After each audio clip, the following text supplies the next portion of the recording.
Magandang buhay mga bata!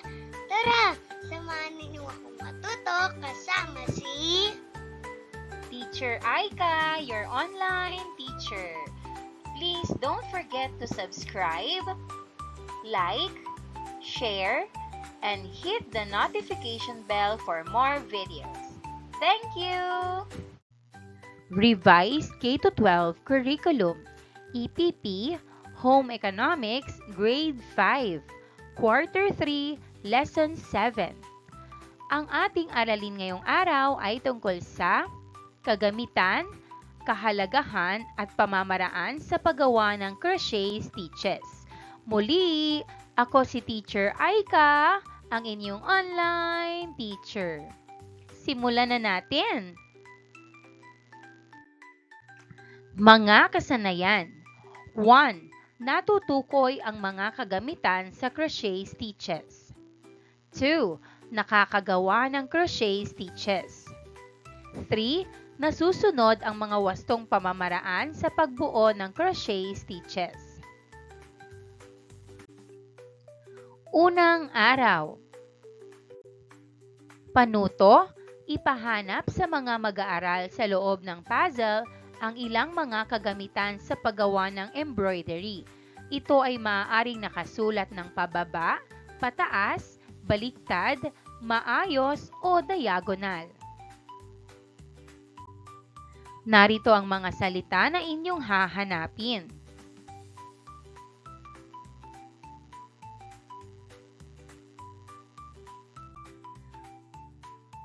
Ang ating crossword puzzle.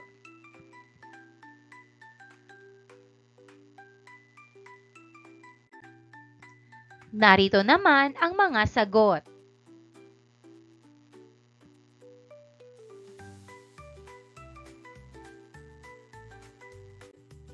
Tanong, tugon. Panuto, gumamit ng mystery box activity kung saan kailangan hulaan ng mga mag-aaral ang mga kasangkapang ginagamit sa paggawa ng pagbuburda sa loob ng kahon. Panuto, ipagawa sa klase ang gawain sa ibaba. Isulat ang wastong sagot sa patlang. Kilalanin ang inilalarawan sa bawat bilang upang ayusin ang ginulong titik. Ang bawat isa ay may kanya-kanyang katangian at naiiba sa isa't isa gaya ng tekstura, tibay at bigat. Sagot, tali. Ito ay maaaring yari sa kahoy, buto, plastik, bakal at aluminyo. Sagot, kawit. Isang uri ng pananahi na binubuo ng interlocking ng loops, mga tahi na nabuo gamit ang isang sinulid at isang nakahook na karayom. Sagot, ganchilyo. Uri ng sinulid na makinis at karaniwang ginagamit sa pagganchilyo. Sagot, bulak. Ito ay galing sa salitang French na ang ibig sabihin ay paggamit ng hook na mayroong komplikadong proseso sa paggawa ng lace. Sagot, crochet. Tingnan mabuti ang mga larawan. Ibahagi sa klase ang iyong nalalaman tungkol dito.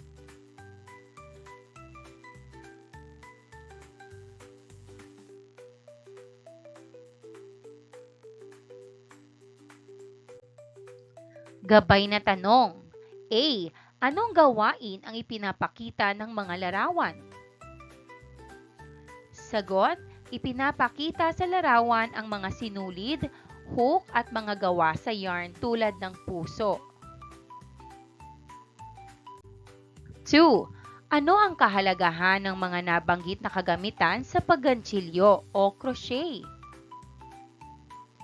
Sagot, mahalaga ang mga ito para makagawa ng damit, palamuti o regalo gamit ang sinulid. 3. Bakit mahalaga ang kasanayan na ito na matutunan ng gaya mo? Sagot, mahalaga ito para matuto tayong maging malikhain at makagawa ng gamit mula sa yarn. Bokabularyo, panuto, ipakita at ipasagot sa klase ang gawain sa ibaba. Isulat ang letra ng tamang sagot na uugnay sa sinasaad ng bawat pahayag. Narito ang mga pagpipilian sa Hanay B. A. Crochet hooks. B. Chain stitch. C. Crochet. D. Scissors. 1. Ito ay itinuturing na pundasyon o base ng karamihan ng mga tahi o pattern ng ganchilyo. Sagot, B. Chain stitch. 2. Ito ay galing sa salitang French na ang ibig sabihin ay paggamit ng kawit na mayroong komplikadong proseso sa paggawa ng lace. Sagot, C. Crochet. 3. Isang uri ng pananahi na binubuo ng interlocking ng loops, mga tahi na nabuo gamit ang isang sinulid at isang nakahook na karayom. Sagot, C. Crochet. 4. Ito ay maaaring yari sa kahoy, buto, plastik, bakal at aluminyo. Sagot, A. Crochet hooks. 5. Isang aparatong ginagamit sa paggupit ng tali. Sagot, D. Scissors. Kaugnay na paksa bilang isa, kagamitan, kahalagahan at pamamaraan sa paggawa ng crochet stitches. Panuto. Hayaan ang mga mag-aaral na manood ng video tungkol sa pagkaganchilyo o crochet at pagkatapos ay magtanong tungkol sa video na pinanood. Gamitin ang mga gabay na tanong sa ibaba.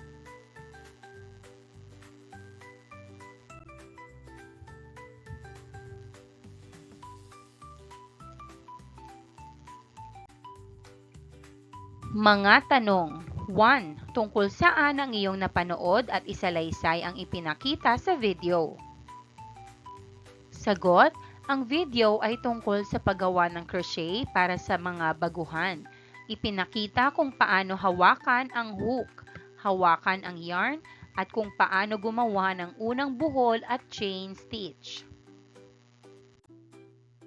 2. Anong mga kagamitan ang natandaan na ipinakita sa video? Ipaliwanag ang gamit nito. Sagot, crochet hook, ginagamit para mahila at mabuo ang mga loop ng yarn. Yarn, ito ang sinulid na ginagamit para mabuo ang crochet. At gunting, para putulin ang yarn kapag tapos na. 3. Ano ang mga paraan sa paggawa ng crochet stitches na ipinakita sa video? Sagot, tamang paghawak ng hook, tamang paghawak ng yarn, paggawa ng knot at chain stitch. 4. Ano ang kahalagahan ng crochet stitches?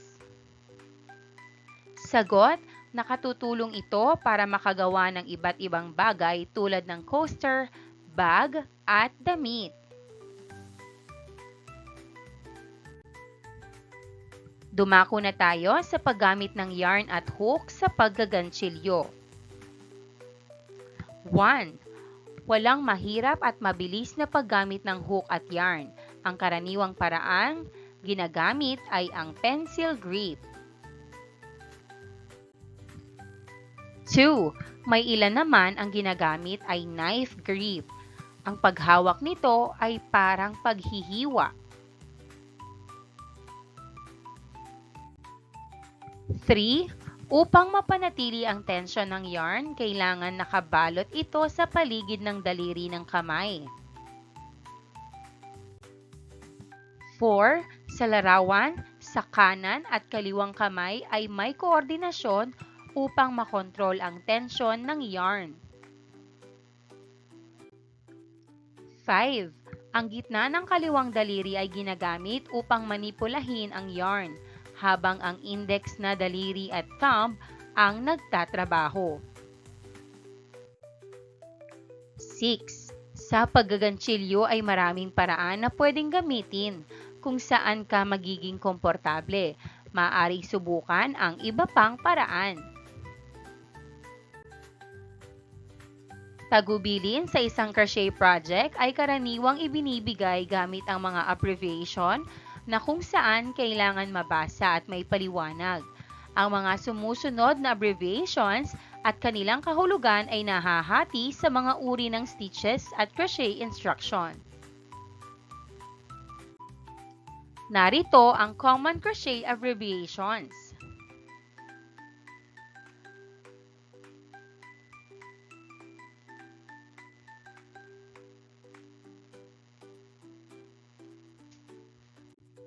Kaugnay na paksa bilang 2, pagbuo ng crochet stitches, ikalawang araw. Panuto, ipakita ang larawan ng mga tali at hook. Tanungin ng klase kung paano ang larawan ay kaugnay sa nakaraang paksang pinag-usapan.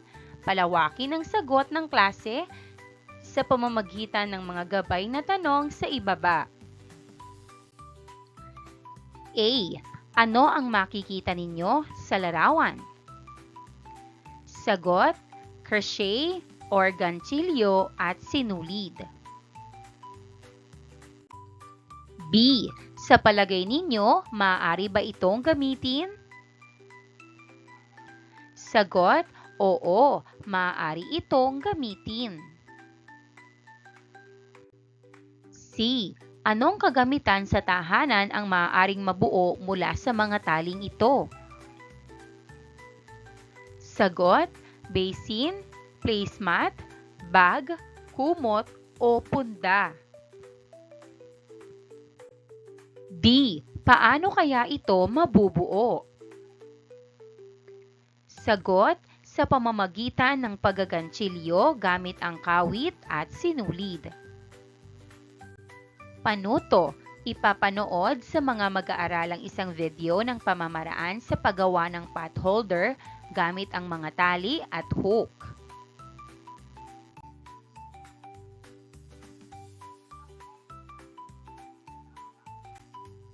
Tanong, tugon. Palawakin ang talakayan sa pamamagitan ng mga gabay na tanong sa ibaba. Tanong, tugon. A. Tungkol saan ang pinanood ninyong video?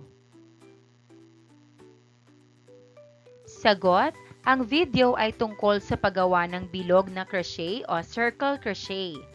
Ipinapakita kung paano gumamit ng hook at yarn para mabuo ang bilog ng hugis na ginagamit sa iba't ibang crochet projects. B. Isa-isahin ang kagamitang pantahanan na maaaring mabuo mula sa mga tali. Sagot, pot holder, coaster, table mat, bag o coin purse, keychain at scrunchie o tali sa buhok. Paglalapat at pag-uugnay, panuto. Bigyan ng sapat na oras ang mga mag-aaral para gumawa ng sariling pot holder. Ikatlong araw. Gawain A, ganchilyo yarn. Halina't gumawa ng mga pangunahing tahi o stitches. Sundin ang mga alituntunin sa paggawa ng slip knot, chain stitch, single crochet, half double crochet, at double crochet. 1. Slip knot. Gumawa ng maliit na loop. Ipasok ang hook sa loob ng loop at higpitan ang loop sa hook. 2. Chain stitch. Mag-slip ng knot o buhol sa hook. I-loop ang sinulid sa hook at hilahin ito sa loop ng hook. Ulitin ito upang makabuo ng isang kadenang stitches. 3. Single crochet. Ipasok ang hook sa kaliwang chain mula sa hook. I-loop ang sinulid sa hook at hilahin ito pabalik sa chain. 2 loop sa hook. I-loop muli ang sinulid at hilahin ito sa 2 loop ng hook. 4. Half double crochet. I-loop ang sinulid sa hook. 3 loop sa hook. Ipasok ang hook sa ikatlong chain mula sa hook. I-loop ang sinulid sa hook at hilahin ito pabalik sa chain. 3 loop sa hook. I-loop muli ang sinulid sa hook at hilahin ito sa lahat ng 3 loop.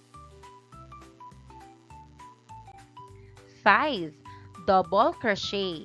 I-loop ang sinulid sa hook. 2 loop sa hook. Ipasok ang hook sa ika-4 na chain mula sa hook. I-loop ang sinulid sa hook at hilahin ito pabalik sa chain. 3 loop sa hook. I-loop muli ang sinulid sa hook at hilahin ito sa unang 2 loop sa hook.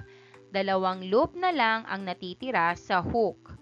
I-loop muli ang sinulid sa hook at hilahin ito sa natitirang 2 loop sa hook. Gawain A, ganchilyo yarn. Sa pamamagitan ng pagsunod sa mga hakbang na ito at patuloy na pag-practice, magiging bihasa ka sa paggawa ng crochet at makakagawa ng iba't ibang proyekto tulad ng scarves, kumot, at stuffed toys. Narito ang rubrics: consistency, tightness, and appearance. Gawain B. Ikahon ng emojis na naglalarawan ng iyong damdamin sa paksang tinalakay sa araw na ito at ibigay ang dahilan. 1. Pinili ko ang emoji na ito dahil 2. Isulat ang natutunan sa araw na ito. Ika-4 na araw. A. Ano ang pakiramdam mo sa paggaganchilyo? B. Aling bahagi sa paggaganchilyo ang naging mahirap para sa iyo? Ipaliwanag. Pagninilay sa pagkatuto. Panuto. Punan ang mga parirala upang mabuo ang mga pangungusap.